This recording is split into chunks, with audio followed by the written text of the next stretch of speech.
4th of July is right around the corner. It's crazy during this time how things have kind of moved so quickly, and at the same time feels like there's a little bit of a lag.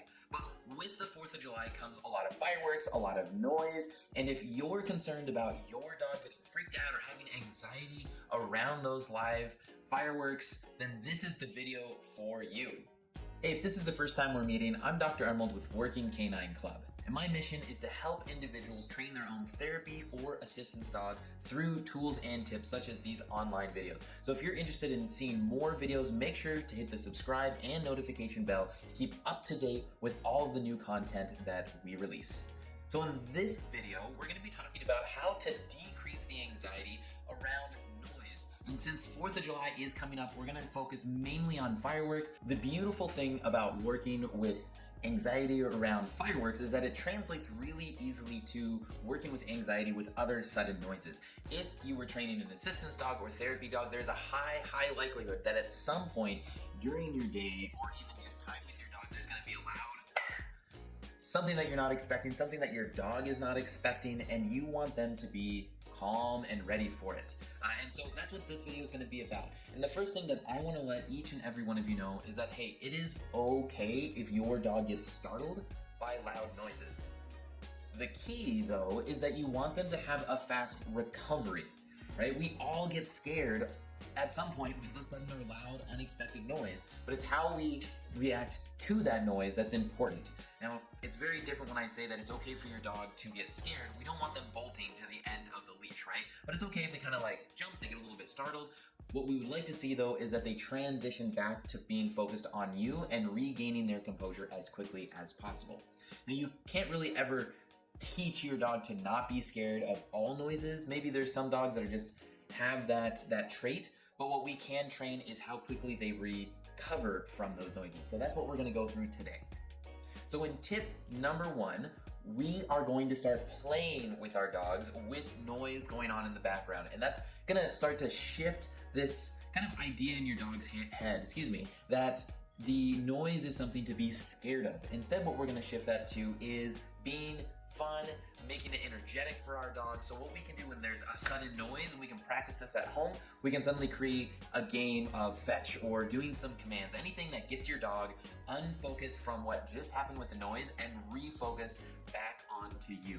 And tip number 2, this is going to be utilized when you're at home or even when you are driving around in your car. And this is going to be playing soundtracks such as like a thunder soundtrack. That way your dog is just getting used to the noises themselves. And you know, with all the different streaming services, it's probably fairly easy to find some sort of a soundtrack that you can use with your dog when they're at home, you're cooking dinner, you just kind of have that thunder soundtrack going on. When you are driving, you can put that soundtrack on, and that way, like I said, your dog is just getting used to these noises. They're not hearing them for the first time. Now, it is important that I would say this, it is important to make sure that your dog is having a positive experience around these noises. You don't want to be, having to correct your dog and have this sound going on in the background, right? I would go back to having play around this, giving your dogs a treat when they're responding well. That way they begin to incorporate these type of noises as a positive thing, something that they are going to get rewarded for when they hear them. And tip number 3, 4, and 5, what we're going to start to do is transition more to what you can do during the 4th of July specifically to help your dog with their anxiety around this.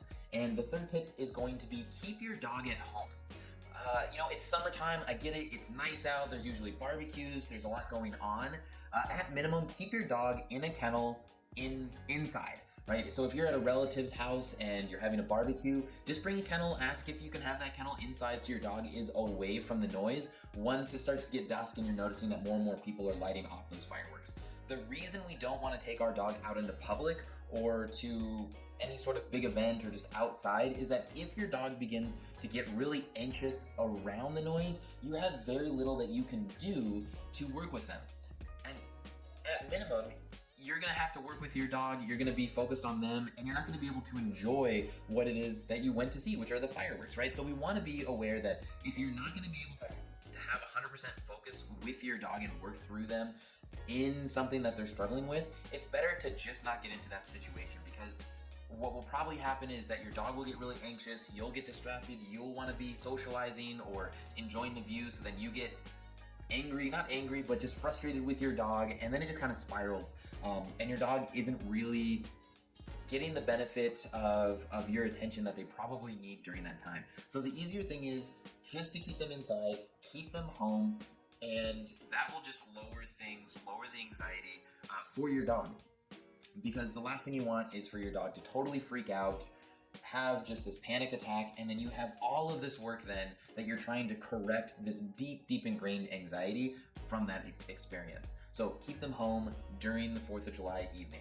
And tip number 4, since your dog is going to be at home or they're going to be inside, if available, what I would recommend is play an action style movie, something with big explosions and just a lot of maybe like there's I don't know, battle scenes, who knows what, right? But the point is you want just sudden booms and kind of loud noise that is going on during the movie.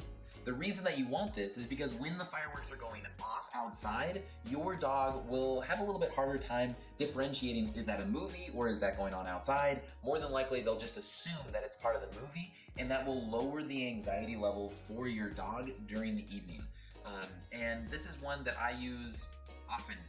That's what we're gonna be doing with Newport. I'll just have him inside, he will be in his kennel, and I'm gonna play an action movie that he's able to listen to, and he won't really be able to differentiate what's the noise coming from outside and what's coming from the TV. And I'm hoping, and what I've seen with other dogs as well, is that they're fine. They're able to get through the 4th of July pretty easily. Give that a shot, play the movie, have it on kind of loud so it blocks out some other noises as well. And finally, for tip number 5, since your dog is gonna be inside, they're gonna be in their kennel, probably have a movie going on as well, I would go out and buy them a really, really good chew toy or a bone, something that they will just really be able to get consumed by for the evening. That way, you know, not only will that movie be going on, but they'll be so into chewing on that new bone that they will forget what else is going on.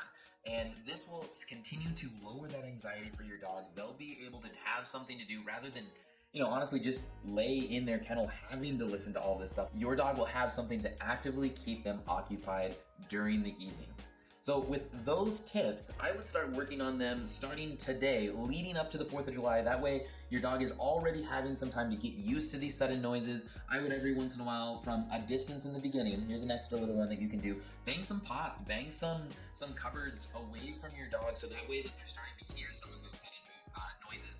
And if they are scared, redirect them. That's really, really important. Don't coddle your dog, because then you'll reinforce that type of behavior of cowering, being afraid. But if you can redirect them into doing a new command, getting focused on you, then when you do have those sudden noises, when you're going out into public, your dog will just already kind of be used to redirecting their focus to you after that type of sudden movement. If you found value in this video, make sure to subscribe to the channel as well as hit the notification bell so you know when we upload new content and you're able to stay up to date. I'm Dr. Emerald with Working Canine Club, and I will see you all in the next video. Bye.